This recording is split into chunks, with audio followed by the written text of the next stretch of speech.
And good morning. Welcome in. We are the Out of Bounds Show. ESPN 1059 The Zone.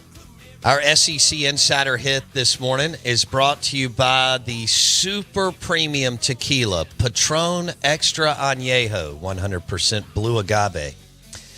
Enjoy a glass, Big Rock, maybe a slice of orange, and a premium cigar from Havana Smoke Shop all throughout the weekend while watching the Masters.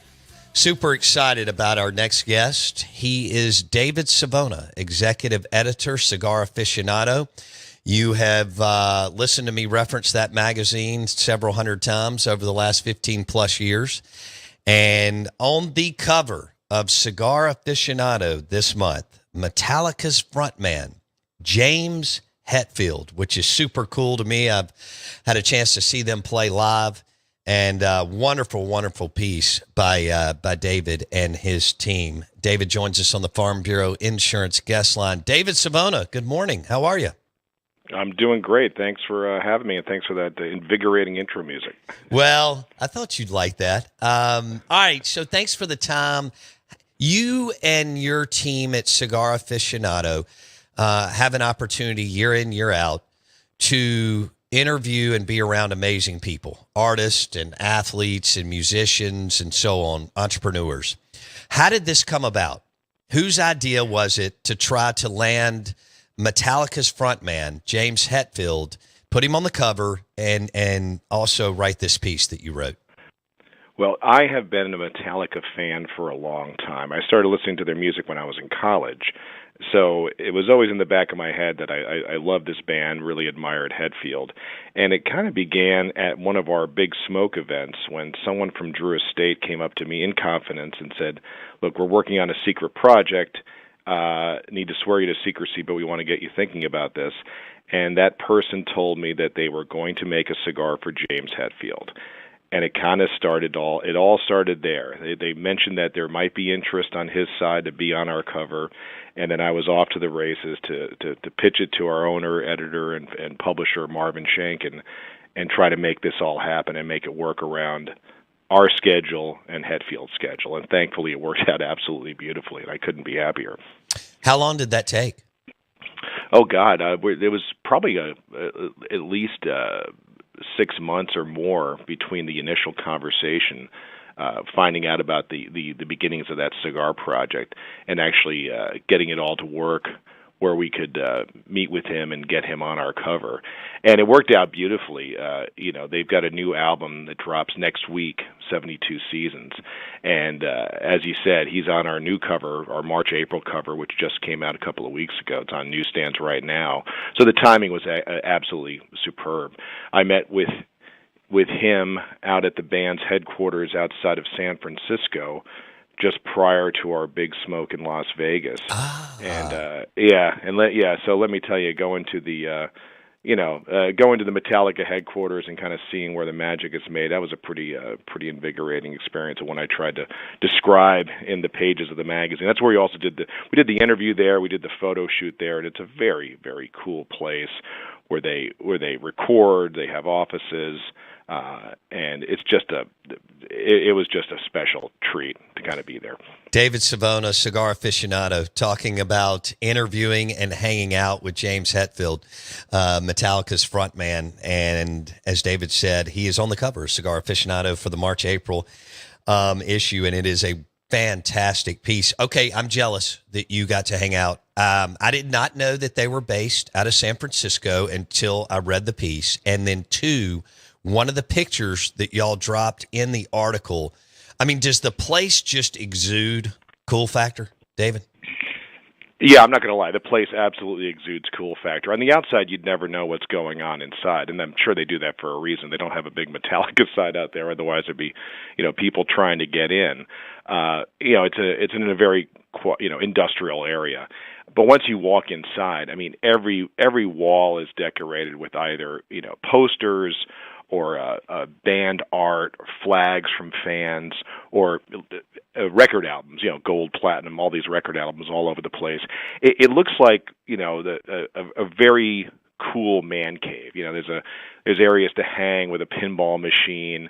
There's a kitchen, there's a workout room, but the really cool thing is the recording space, which is, it's just covered with amplifiers. As Hetfield told me, he's like, we don't throw anything out. He pointed out to one that they'd had for 30 years, and there's guitars everywhere. And the band has such a big popular following from people all over the world. Fans have taken to throwing flags on the stage, kind of representing where they're from with messages. Yeah, and they throw them on stage, and the band saves these things, and they hang them from the rafters and put them on the walls. And as Hetfield said, it helps with the acoustics, but it also shows us the love from the people who buy our albums and listen to our music. So they kind of use that as inspiration when they're either practicing or recording or doing whatever. And so that was a very, very cool thing to see, and kind of gives you an idea. You're looking around, that one's from Serbia, that one's from South Korea, here's one from New York, and just get an idea of just how many people listen to this music and admire it. So it really was something. I took as many photos as I could, and I was trying to be as professional as I could, but I was a little, kind of caught up in the magic of, being in this place. Yeah, you swim with cool people, but that's a bucket list type deal, David. This was a bucket list one for me. This one, I'm not going to lie, this one I'm going to remember for a long, long time. Actually, just walking into our office today, coming in this morning here in New York, the first thing I saw when I opened our door is we have the stacks of magazines, and there's the Hetfield issue smiling at me, and it made my day. I'm really proud of this one. Over the years, your covers have been amazing, and they're so cool, and what y'all do. But you know how there are just certain people who hold a cigar in a cool way? That's Hetfield, David. Well, I think Hetfield does just about everything in a cool way. This guy exudes cool. He's holding that cigar on the cover, and we put people who enjoy cigars. We try to always put people who enjoy cigars on our cover, but sometimes we have non-cigar smokers. But this guy is the real deal. He's really into the cigar thing. He smoked a couple he smoked one during the interview and another one during the photo shoot. He's probably like a 3 or 4 cigar a day kind of guy most days. And he doesn't like them overly strong or too powerful, which is kind of represented in this cigar that he's put his name on. The Blackened Cigars M81 by Drew Estate. It's all Maduro, but Drew Estate. With Maduros, you think of their Liga Privadas, which sure. are really, really robust and peppery. This is not like that. It's a really dialed back. I'd call it more of a medium body, not quite a mild cigar, but a medium bodied smoke. Nice. So a little more subtle, which is blended to his taste. So he's a guy who knows what he likes, and that's what he likes. So that's what the cigar is all about. He is David Savona, executive editor, Cigar Aficionado. This interview brought to you by Patron Extra Añejo. Wonderful piece. James Hetfield, Metallica's frontman, is on the cover, and the article is fantastic. So did you know? I did not. It's in the first couple of paragraphs. I mean, I knew they've been wildly successful. I started following them in high school in the late 80s, and I saw them live first in high school, then in college. But did you know, David, that they had outsold Fleetwood Mac, the Beach Boys, and Johnny Cash with over 120 million albums prior to the interview? No, I did not. I mean, I knew they had sold an awful lot of albums, but when I started doing my research and checking those numbers, you always try when you put together a story, you want to try to bring something new to the table, whether it's someone who's listened to Metallica or whoever for a long time. You're trying to educate her. And I learned something, so hopefully other people learned something. Yeah, I knew they were big, but I didn't know they were that big. I mean, they outselling these really, really legendary acts. And the other thing that really grabbed me was I knew they had toured all over the place, but I didn't realize they had they had actually played on all 7 continents. One of the most interesting things, I was walking around their offices, and I saw this picture of Antarctica and a plaque from the Guinness Book of World Records. I started asking about that, and turns out they played a show on Antarctica, on an island off Antarctica, to become the first band to ever do such a thing, which blew my mind. So they've literally played all over the world.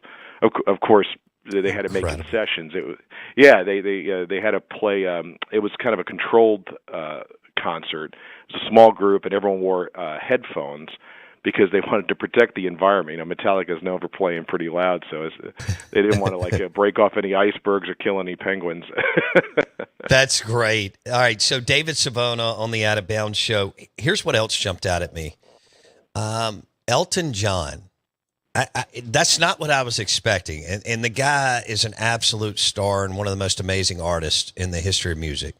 But for Elton John to give them props with Nothing Else Matters and talk about how amazing it is and the chord structure and the melodies, that's pretty remarkable, David Savona, Yeah, that was a shocker to me too. Another one that surprised me. That was on an interview that they did with Howard Stern, and the guys from Metallica are sitting there in the studio, and they bring in Elton John on like a Zoom thing, and he starts lauding their song, and you could see Hetfield was pretty touched by this. It's not every day that Elton John compliments a heavy metal band. So No. And I thought that gave some context as to what kind of music these guys put together. It's not just a lot of noise.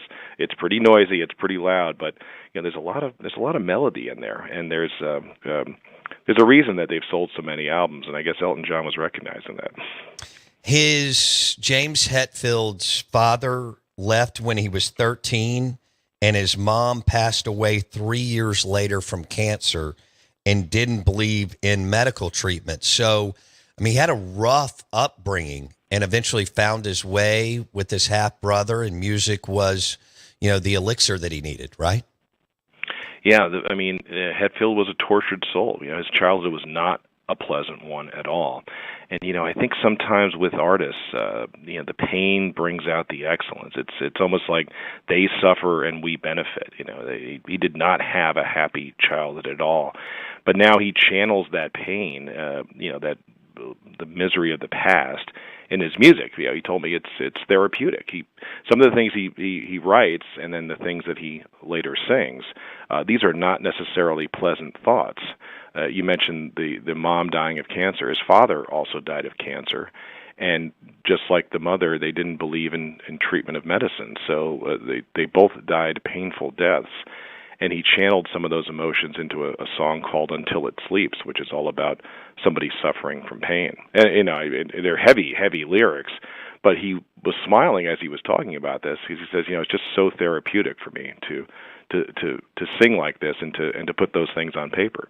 So we get the artistry, but because of the suffering he's gone through. What did you make when you were visiting with Metallica, the band, and James Hetfield of the fact that they were told, hey, radio's not going to play your music, so you're not going to make it? And now 120 plus million albums later, and as you said, all these amazing tours they did.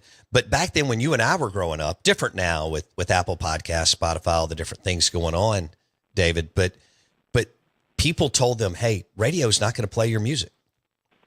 Yeah, they didn't have the formula for success. If you drew it up on paper, you would say, okay, there's no way this band is going to make it, right? They're playing 8-minute, 9-minute, 10-minute long songs. They're loud as hell. They're not dressed like the people you see on TV who are trying to look like rock stars. They're playing in jeans and T-shirts. And it's not popular music, so there's no way this band's going to make it. And despite all that, it's like they did everything wrong, but everything right. They were playing music they wanted to hear, and man, there were a lot of people that wanted to hear that too. They did their own thing. They weren't trying to package something commercially, and eventually it became embraced by an adoring fan base. And here they are today, one of the most successful acts of all time, very much at peace with themselves and 41 years of recording. 41. What's he like as far as demeanor and personality, David? Very chill, very cool, and kind of funny. The first thing I noticed was his voice. I was waiting for him in the headquarters, and he walked in the door and he started speaking. And he wasn't shouting, but here's a guy who's used to playing for thousands and tens of thousands of people, and his voice resonates. So I'm like, oh, there's that powerful voice. I get it. Pretty big guy. Pretty tall. Very trim. Strong handshake, as you can imagine. A guy who plays a guitar for a living and plays pretty fast. Funny. He laughs a lot and makes a lot of jokes. and very much at peace with himself. He just seems to me like a guy who's really happy where he is in life, and very calm, cool, and collected. He's kind of done it all, so I think he's very much at peace with himself. But he's also, I found him surprisingly humble and easygoing. Just an absolute pleasure to talk to. David Savona, executive editor, Cigar Aficionado, talking about it, hanging out with and interviewing James Hetfield, Metallica's frontman. Their headquarters in San Francisco. David joins us on the Farm Bureau Insurance guest line. How do you say Lars' last name? Ulrich?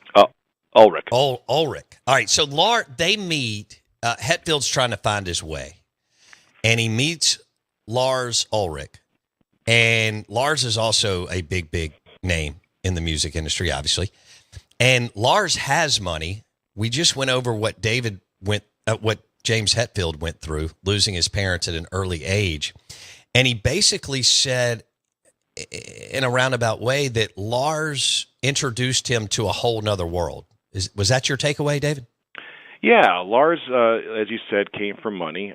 He was a tennis player in Denmark, affluent family. James, complete opposite, didn't come from money at all. And he starts hanging out with Ulrich, and they share very similar tastes in music. But the big difference is, Ulrich could afford to splurge on records, albums. And, back then it was, the old days, there's no iTunes or internet searches for music. You got to go buy them in the music store. So he's like, Lars would just fill up a shopping cart full of music. So these two would just immerse themselves in various forms of music and just listen, and kind of build, and that was the foundation of the band that the two of them founded Metallica in 1981. So a very much yin and yang situation. They look very much different. They have different personalities and different backgrounds, but together they kind of made some magic. Yeah, they did. David Savona on the Out of Bounds show. Did y'all share a Blackened Cigar M81 by Drew Estate, or? We did.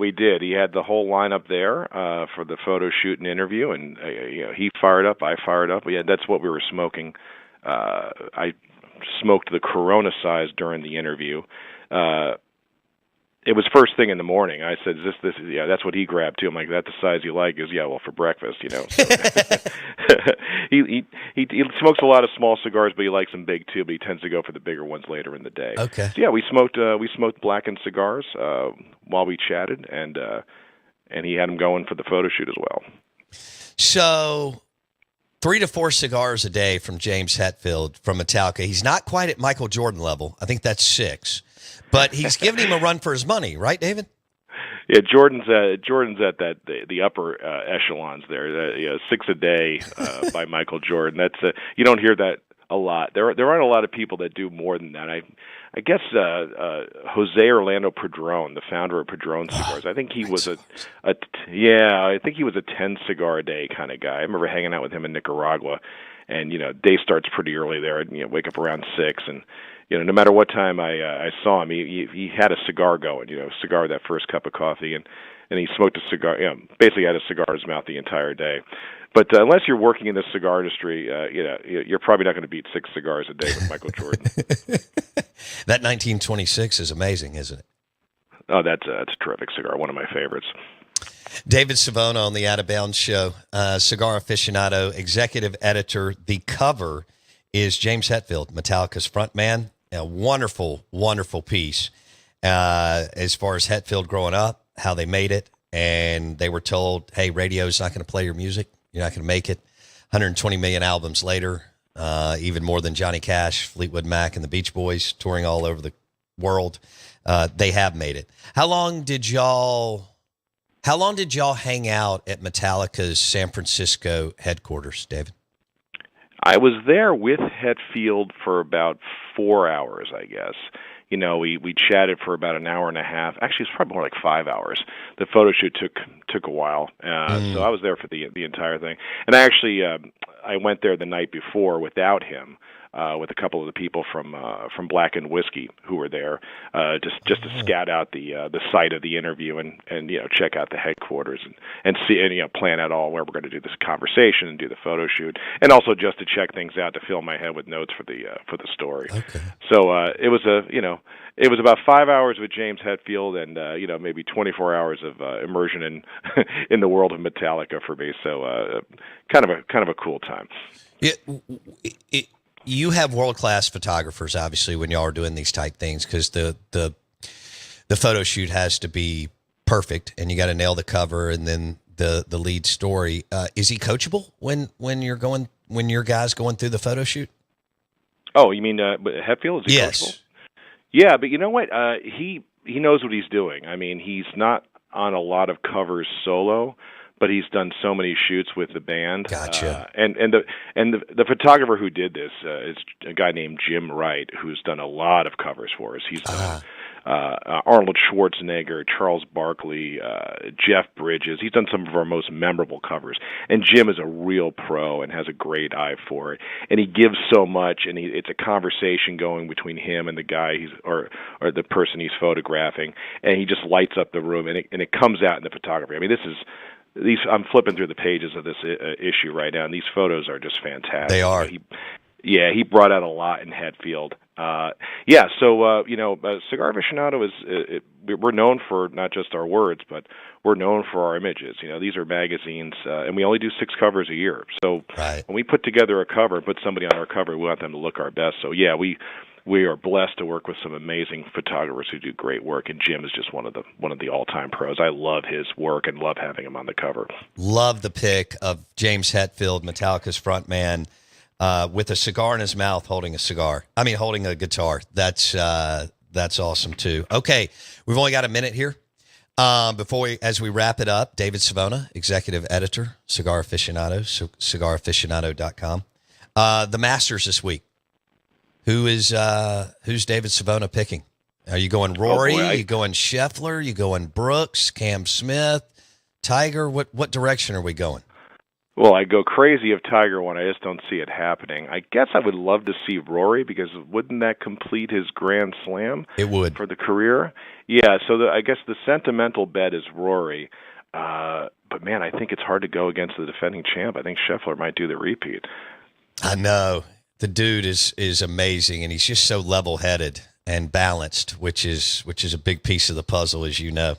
Well, I love your stuff. Thank you so much for giving us this time today. It's kind of nostalgic for me too, with Metallica and kind of tying in with those guys as a high schooler and college guy. And you did a great job, and so did your team. And let's do this again soon. And we appreciate your time. Have a great week. It was an absolute pleasure. Thanks for having me on. Thanks for having me chatting about this. Thanks, David Savona. Be good, man. David Savona, executive editor, Cigar Aficionado, on interviewing and hanging out with James Hetfield, the frontman for Metallica, on the cover, March-April issue. That interview was brought to you by Spring Street Cigars in Starkville and Oxford, and Tupelo and Kosciuszko in their new shop in Meridian. That hit was also presented by the Super Premium Patron Tequila, Patron Reposado, Patron Añejo, and Patron Extra Añejo. Pair it with the cigar this weekend as you take in the Masters. 100% blue agave, powered by the Super Premium Patron Tequila. Hour number 3 coming up.